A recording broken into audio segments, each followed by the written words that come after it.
The sun dipped low on the horizon, casting a golden hue across the village of Umidike. The air was thick with the scent of celebration, the sounds of drums and laughter filling the evening sky.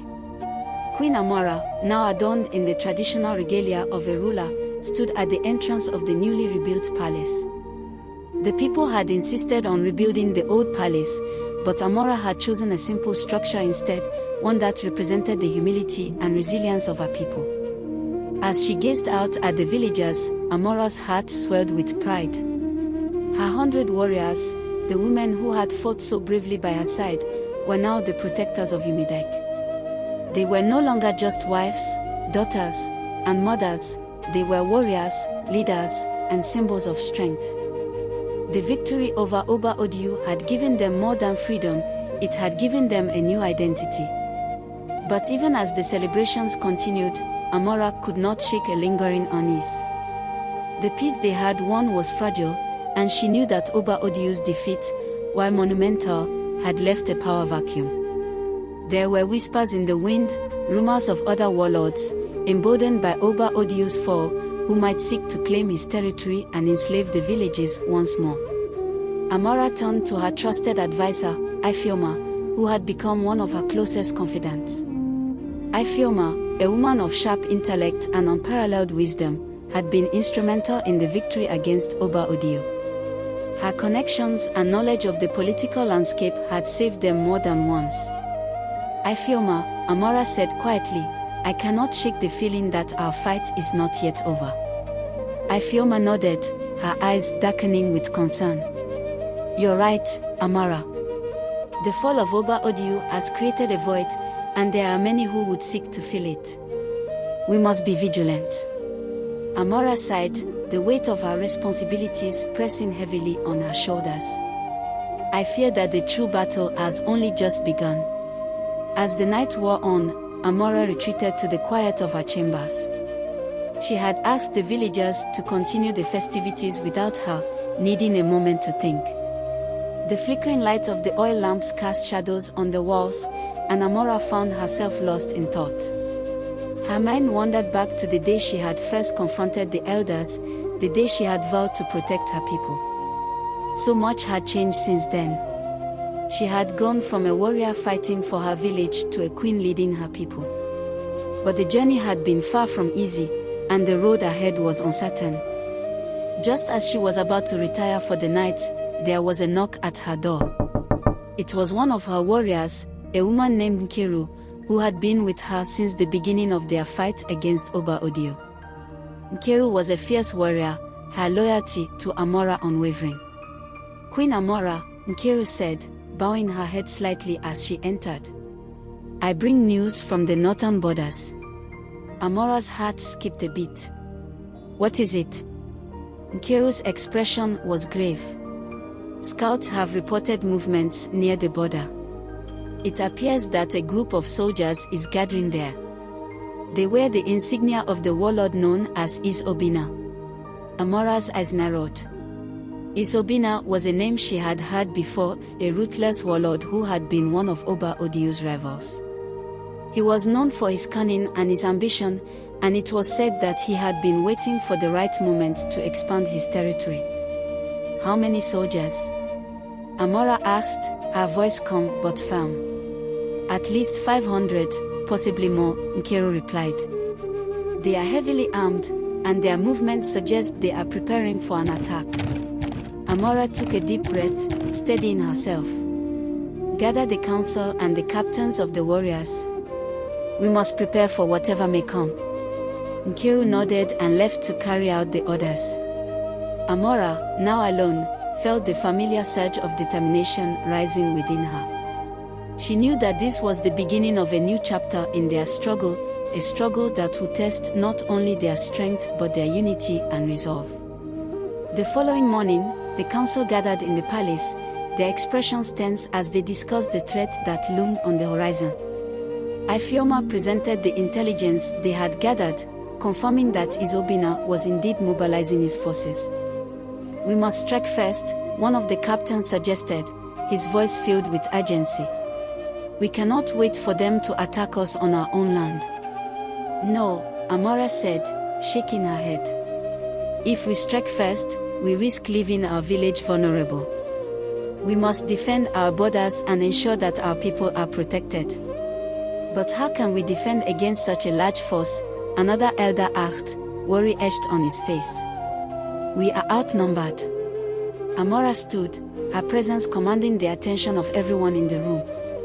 We may be outnumbered, but we have something they do not, unity and a cause worth fighting for.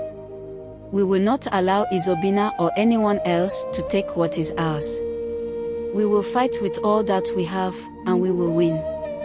The room fell silent as the weight of her words settled over them. Amora's courage was infectious, and the council knew that they had no choice but to stand with their queen. Over the next few days, preparations were made. The women warriors of Umidike trained relentlessly, honing their skills and preparing for the battle that was sure to come. Amora personally led many of the training sessions, her presence inspiring the women to push themselves beyond their limits. As the tension in the village grew, Amora found herself seeking solace in the quiet moments of dawn, when the first light of day cast a soft glow over the land. It was during one of these moments that she was approached by a young girl, no older than 9, who had been watching her from afar. Queen Amora, the girl said, her voice shy but filled with admiration. Will you teach me to be brave like you? Amora smiled, kneeling down to meet the girl's gaze. Bravery comes from within, she said gently. It's about standing up for what you believe in, even when you're afraid. And I see that you already have that bravery in you. The girl's eyes lit up with hope. Do you think I can fight like you one day? Amora placed a hand on the girl's shoulder. One day, you will be even stronger than me.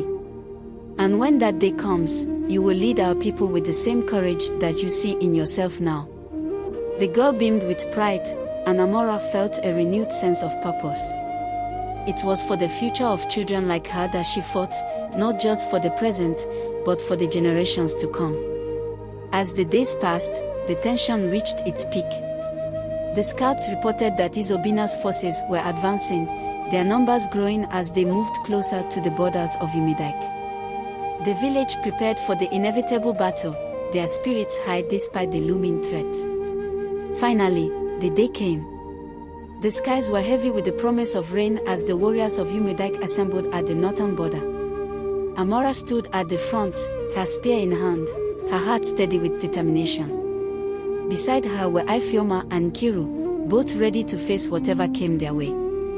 The sound of drums echoed through the air as Isobina's forces appeared on the horizon, a dark mass of soldiers that seemed to stretch on forever. Amora's warriors stood their ground, their faces resolute as they prepared to defend their land. Isobina himself rode at the front of his army, a tall and imposing figure clad in armor. He raised a hand, and the marching soldiers came to a halt. The warlord surveyed the scene before him, his eyes narrowing as he spotted Amora standing defiantly at the head of her warriors. So, you are the one who defeated Oba Odiyu, Isobina called out, his voice carrying across the field. I had heard stories of your bravery, but I see now that you are just a girl playing at being a queen. Amora raised her spear, her voice strong and unwavering. I am Amora, Queen of Umidike. And I will not allow you to take what is ours. Isobina laughed, a cold and mocking sound. You think you can stop me with your little band of women? I will crush you and take your village as my own. Amora's eyes blazed with determination. You underestimate us, Isobina. We may be few, but we fight for something greater than power. We fight for our people, for our freedom, and for our home. And we will not be defeated. With a roar, Isobina signaled his army to advance, the ground trembling beneath the weight of their march. But Amora and her warriors stood firm, their hearts united in the face of the enemy. The battle that followed was fierce and brutal, the clash of weapons and the cries of warriors filling the air. Amora fought with the strength of a lioness, her spear striking down any who dared to come near her. Beside her, Ifioma and Kiru fought with equal ferocity, their bond unbreakable as they defended their home. Though outnumbered, the women of Umudike fought with a determination that could not be matched. They used the terrain to their advantage, outmaneuvering Obina's forces. The battle raged on, the skies darkening as the heavens seemed to mirror the ferocity of the fight below. Amora's warriors, though fewer in number, moved with the precision and coordination that only came from deep trust and unity. The air was thick with the sound of clashing metal, the cries of battle, and the determined shouts of women fighting not just for themselves, but for their entire village. Obina, seeing his forces being pushed back by Amora's tactics, grew furious. He urged his horse forward, determined to confront this girl playing at being a queen who dared to defy him. His soldiers parted as he advanced, making a direct line for Amora. Amora saw him coming and braced herself. The battle had taken its toll on her, but she knew that this was the moment of truth. Obina was the last barrier between Umudike and peace. As he approached, Amora steadied her spear, ready for the confrontation. "You think you can defeat me, girl?" Obina sneered as he drew his sword. "I have conquered dozens of villages, crushed armies far greater than yours. I will end you and take everything you hold dear." Amora met his gaze, her eyes burning with determination. "You may have conquered villages, but you have never faced a people united by something greater than fear. Today, you will learn that true power comes from the heart." With a swift movement, Obina charged at her, his sword swinging with deadly intent. Amora dodged his first strike, her reflexes honed by the many battles she had fought. She countered with a thrust of her spear, which Obina narrowly avoided. The two clashed fiercely, each strike met with a parry, each movement calculated and precise. Around them, the battle continued, but the warriors of Umudike drew strength from seeing their queen hold her ground against the feared warlord. As the duel wore on, Amora noticed something: Obina was growing tired. His strikes, though powerful, were becoming slower, less precise. Amora, on the other hand, felt a renewed surge of energy, driven by the knowledge that this was her moment. With a swift and unexpected move, Amora feigned to the left, drawing Obina into a vulnerable position. She then spun around and struck him with the blunt end of her spear, knocking him off balance. Obina stumbled, his guard down for just a moment, long enough for Amora to disarm him with a swift kick to his sword hand. The warlord fell to his knees, his sword clattering to the ground. He looked up at Amora, shock and disbelief in his eyes. "This cannot be," he muttered, as if unable to comprehend his defeat. Amora stood over him, her spear pointed at his chest. The battle around them quieted as the warriors of both sides realized what had happened. Obina's soldiers, seeing their leader defeated, began to surrender, dropping their weapons and raising their hands in submission. Amora lowered her spear, her voice calm but firm. "You have brought pain and suffering to many, Obina. But today, that ends. Leave this land and never return, or face the justice of the people you have wronged." Obina, humbled and defeated, bowed his head. He knew he had no choice. "I will leave," he said, his voice filled with shame. "But know this, Amora, you are a true queen, and I have learned that strength does not always come from numbers or power." With that, Obina rose to his feet, his soldiers helping him to his horse. He and his remaining men retreated from the battlefield, leaving Umudike in peace at last. As the sun began to set, casting a warm glow over the village, the people of Umudike gathered around their queen. The battle was over, and they had emerged victorious. The 100 women who had fought so bravely were hailed as heroes, their courage and determination celebrated by all.